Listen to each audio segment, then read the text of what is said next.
এ তুই কয়টা রুটি খাবি? চারটা। তুই চারটা রুটি খাইতে পারবি তো? তাইলে তিনটা বানাও। তিনটা রুটি তুই খাবি, নষ্ট করবি না তো? আচ্ছা তাইলে একটা বানাও। তোর একটা রুটির জন্য আমি আটা করতে পারবো না, রাতে খাই যা। কি গো, বাবা মা আসছে, ফোন করেছিল। বাজার থেকে কিছু কি চিকেন টিকেন নিয়ে আসি নাকি? না না, এত রাত্রিবেলা তোমাকে আর চিকেন আনতে যেতে হবে না, ভাত ডাল আলু ভাজা রান্না হয়ে গেছে, এটাই খাইয়ে দেবো। এতদিন পর ওনারা আসছে, শুধু ভাত ডাল আলু ভাজা খাওয়াবে? আরে বয়স হয়ে গেছে, একটু বোঝো, ভাত ডাল আলু ভাজা খেলে শরীরটা ভালো থাকবে। ঠিক আছে, এতদিন পর আমার শ্বশুর শাশুড়ি আসছিল, ভাবলাম কিছু একটু ভালো মন্দ খাওয়াবো। ঠিক আছে, ভাত ডাল আলু ভাজাই খাই। কি আছে? আমার বাবা মা আসছে বলবে তো এতক্ষণ ধরে, তাহলে একটু মাটন নিয়ে আসো, মাটন কষা আর পোলাও বানাই। এত রাত হয়ে গেছে, তুমি মাটন কষার পোলাও খাওয়াবে এই গরমে?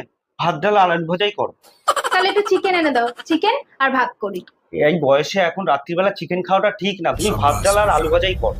তাহলে একটু মাছ এনে দাও, একটু মাছের ঝোল আর ভাত করি। না, প্লেন ভাত ডাল আর আলু ভাজা, কোনো রিচ নেই। তাহলে একটু ডিম কষা তো করি। না না, একদম না, ভাত ডাল আলু ভাজাই করো। ভাল লাগে না ভাত ডাল আলু ভাজা। ইয়া ইয়া ইয়া ইয়া ইয়া ইয়া ইয়া ইয়া। এই স্নেহাই দেখো, শিবুদার বউ ফোন করছে। স্পিকারে দাও। হ্যাঁ বৌদি বলো। হ্যালো স্নেহা, বলছি দেবাশিস বাড়িতে আছে গো। আসলে আমার ঘরের লাইটটা না খারাপ হয়ে গেছে, ওকে একটু পাঠিয়ে দাও না। পাঠিয়ে দিতাম বৌদি, কিন্তু ও তো বাড়িতে নেই, বাজারে গেছে। স্নেহা, আমি বাজার থেকে চলে এসেছি।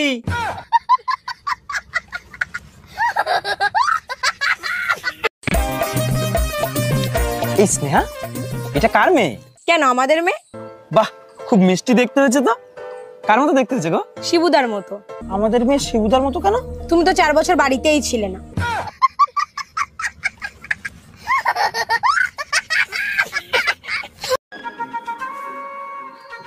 দাদা ফাঁকা হবে? হ্যাঁ, খালি আছে। কত করে? ইস্যু করলে 2 টাকা আর হাগলে 5 টাকা। বলছি আমার কাছে না 5 টাকাই আছে। এখন আমি যদি হাগু করতে করতে একটু হিসু করে ফেলি, আমাকে 7 টাকা দেওয়া লাগবে? জান জান জান। যত সব ভালো লাগে না, সবসময় শুধু টাকা টাকা টাকা। এত টাকা কি করো কি তুমি? বললাম তো আমি তোমার ঠিক টাকা দেবো, সবসময় শুধু টাকা টাকা টাকা। You shut up. You I love you. English মারাচ্ছে আমার কাছে, মনে হচ্ছে আমি কিছু জানি না, ইংলিশ জানি না। যত সব ইংলিশ চালাচ্ছে। বৌদি, আপনার স্বামীর নাম কি? স্বামীর নাম মুখে নেব? গরুর পেছন দিক দিয়ে পড়ে, লুঙ্গির তলায় নড়ে চড়ে।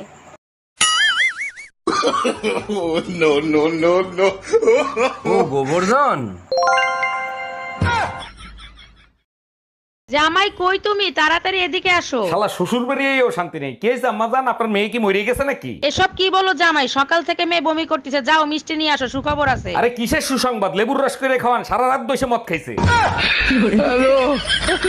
আম্মা জান, আমি বিয়ে করে নিয়ে এসেছি, এই যে আপনার বৌমা। এই আম্মারে সালাম করো। আসসালামু আলাইকুম আম্মা জান, আমাদের জন্য দোয়া করবেন। ওয়ালাইকুম আসসালাম। খুব সুন্দর বউ হইছে, দোয়া করি সব সময় সুখে শান্তিতে থাকো। আপনি শান্তিতে থাকতে দিলে অবশ্যই দোয়া কবুল হবে। তোর সংসার নেই, তুই থাক, গেলাম আমি বাপের বাড়ি। যাও, কিন্তু যাওয়ার আগে সুমন ফকিরের 600 টাকা দিয়ে যাইও। কিসের টাকা? আমি তো তার কাছ থেকে কোনো টাকা ধার আনি নাই। তোমার জন্য একটা তাবিজ আনছিলাম, বলছিল তাবিজে কাজ করলে টাকা দিয়েন। কি তুই আমারে তাবিজ করছিলি? বাবু বাবু, তোমার বান্ধবীরা আসতেছে। ধরো ধরো, এগুলো তাড়াতাড়ি আলমারির মধ্যে রাখো। কেন, তোমার বান্ধবীরা কি শোন নাকি? আরে না, ওদের জিনিসগুলো ওরা চিনি ফেলবে। এই অনিল আমার কাছে টাকা পায়, বারবার করে ফোন করছে, বলে দাও তো আমি বাড়িতে নেই। হ্যালো। হ্যালো বৌদি, দাদা কোথায় গো? না, দাদা তো বাড়িতে নেই, বাইরে গেছে। কি বলছো, বাড়িতে দাদা নেই? ইস, আমায় ডাকুনি কেন? এই এত সকাল সকাল কই যাচ্ছ তুমি? কোর্টে যাচ্ছি, 20,000 টাকা দাও। আমি জানতাম তোর বাবা একদিন সিটিং বাজির মামলা খাবে। আমার বাপ চিটিং বাজের মামলা খাবে কেন? তোরে শান্তি কই অশান্তি গাড়ে দাঁড়ায় দিছে, এটা কি সিটিং বাজি ছিল না? কোর্টে যাচ্ছি তোর নামে নারী নির্যাতনের মামলা করতে।